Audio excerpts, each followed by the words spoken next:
Rodrigo as Blue Toad, and Rich Amtower as Yellow Toad. The other thing that you've noticed is when people do lose a life, they have a tendency to come back inside of a bubble. Now, again, if you're nice, you might want to let them out of the bubble so they can come back in and continue to play. And it doesn't always mean that one player is going to get an item. Now, I think we've already seen one player lose a life, and that's two.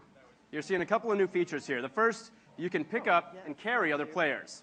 Now, if you're cooperatively minded, you can do that to help save them from those enemies or those pits. If you have other things in mind, you might want to throw them at those enemies or those pits. Now, if you want to get all the coins for yourself, you don't necessarily have to. You'll notice that the game does include many of the classic trappings, warp pipes, hidden areas, lots of coins to collect. You'll also notice that this time around, the battle for those coins is probably a little bit more fierce.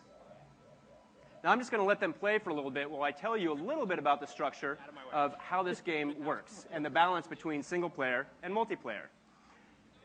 The main mode of the game you can play in single player mode. Or, if you want to, you can play it in co-op with up to 4 players. You can start in one, and you can switch to the other at any point in time. So if you happen to find a particularly hard level, you can call your friends over for help. What you see here is another new item. This is the propeller suit. If I had one of those, I'd be wearing it every day. That thing is sweet.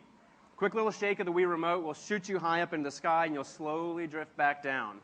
Now, of course, you can do that to save yourself from one of those pits, or you can use it to help yourself find new levels. Uh-oh. Looks like Blue Toad had a little trouble there. I wonder if anybody's going to... Oh, let him out. Very nice. Now, you can see that with 4 players, there's a lot going on.